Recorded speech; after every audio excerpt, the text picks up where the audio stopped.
Hi, Paul Slakis, Good News Planet, speaking to Jacqueline Rast. Hi, Jacqueline, how are you? Hey, Paul, I'm great. How are you doing today? Okay, good. You're a trailblazer, it says here, and you're an engineer, and you're president of an engineering company called CH2M Hills Facility and Infrastructure Division, responsible for the London 2012. I thought the Olympics are here in New York. What do you mean London? You know, we wish the Olympics were in New York, didn't we? Ah, geez. Yeah. Well, I don't know if we can continue on with the interview. All right, so engineering, I guess they got to build a building or two? Yeah, you know, engineers do build buildings, that's correct, and we do roads, and we do robots, and we launch space shuttles, but you know, engineers also help create the Nintendo Wii that our kids use, and our cell phones, and they help create the soccer balls our kids use, and we help create the music that was on the Grammy Awards this weekend, so engineers are really involved in all kinds of cool things. I agree with you. When I started in TV 38 years ago, I walked into CBS and they said, you see all these wires and all these circuits? There is no TV show without this. That's exactly right. And to me, I didn't have any idea what to do with those things. Yeah. So what is it? There's different kinds of engineers, though, aren't there? Yeah, there really are different kinds of engineers. That, you know, civil engineers do infrastructure. Chemical engineers work on chemical manufacturing and products. Aerospace engineers launch rockets. Petroleum engineers get oil out of the ground. Environmental engineers do cleanups and figure out clean energy sources. So there's just all kinds of people involved in engineering. Now, we've done quite a few stories on engineers and the Engineering Week. And this is the 60th anniversary of Engineering Week? Yes, what is Engineering Week? Yeah. Well, Engineering Week was really the recognition by the engineering profession in the U.S. that we want to continue to promote engineering as a profession, let people understand what it is, and really to encourage kids as young as kindergarten to think about engineering as a career. And so we take the second or third week in February each year, and we really do a lot of outreach. We go out into all the schools. Universities have programs, museums have programs, just to teach people a little bit more about engineering and really to promote that with our younger kids. Well, to me, if you get an engineering degree, somehow, why do I think you're going to get a job? Because, like we actually need this job. You know, like TV producers. What do we need TV producers? We don't need those guys, girls. We need somebody that's going to make something. Well, that's right. You know, I got to tell you, I'm probably a little biased. I think we should have a lot of engineers in the world.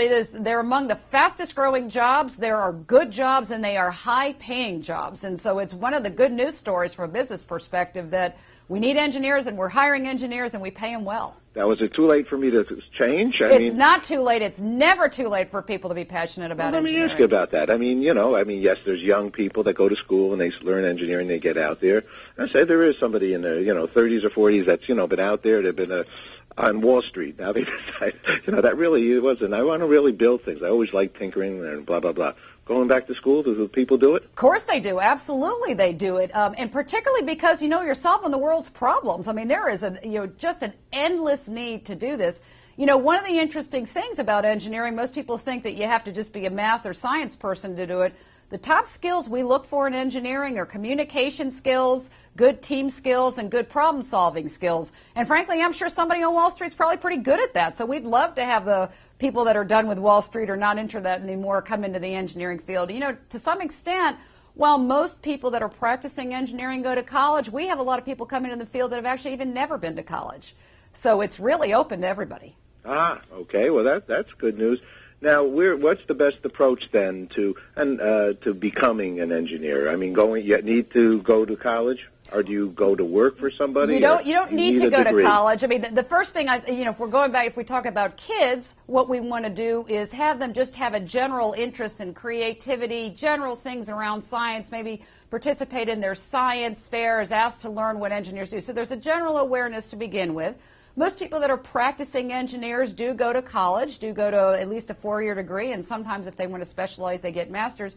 But you don't have to go to college. There are technical schools that teach you computer engineering and teach you even, technical communication skills, teach people about, like you mentioned, broadcasting and production. There's all kinds of things you can do that don't require you to go to college to get an engineering degree. Now, how about the world of green right now? It seems to be a buzzword, and I believe, actually, in my building here, we have a lot of engineers and architects and so on and so forth. Has it opened up a lot of opportunities? Yeah, the world of green is really, really, really, really critical. We have to have a clean planet. We engineers work on climate change. We work on wind power and solar power, renewable energy. We work on making buildings more efficient. We work on making products less toxic to the environment. This is one thing, by the way, the kids are really, really passionate about. We work on providing clean, safe water to people that don't have water in developing countries. And it's really, really, really been an explosion of opportunity in the green field. I think kids have always, I did a TV show in 1990, Children in the Environment with UNEP. And the kids were the number one people that watched the show. We had a lot of superstars on it. But something about the environment. What is it? Do you think children are closer to the environment than their adults? I think they are. And, to be honest with you, in most of our kids' lives, they've never not cared about the environment. I mean, when people were growing up that are older, certainly of my generation, we didn't quite know. There wasn't necessarily an awareness about pollution. There was an ample supply of energy sources. And so as we've stressed the planet, from a global perspective, we started to think about it, but most of our kids have grown up even with basic things like recycling and efficient water and energy use, which I think is a good thing. And so our kids don't actually know anything but that's the way to do it. I think we should be proud of that, and we should capitalize on that. Good news. We love it. What is this global marathon video? Are you in it? I am not in it, but it's on the eWeek site. It's actually for a global marathon, we say for girls, and it's just teaching girls about it and really trying to do some global outreach to promote girls going into engineering. The G in engineering is for girl. No, I've actually done quite a few stories on that, specifically. How about this artwork downloads? What does that mean? We actually had various kids around the country do artwork and to promote National Engineering Week, and so you can go onto the site and see what they've done and contribute your own products to it. Oh, that sounds marvelous. Anything else we should share with our audience right now? Yeah, I would just say, certainly for parents, let your kids dream big and think about going into engineering. Yay. Okay, and last question for you. What's good news for you?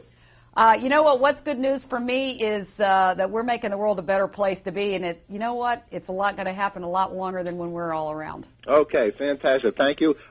Please come over and see our studio. We're in Brooklyn, downtown Brooklyn. It's real funky, and we got a lot of unique architectural and engineering-related kinds of things. That's cool. I'm going to send you an invite. So Great. Thanks so much. Take care. Thank you. Bye-bye. Bye-bye.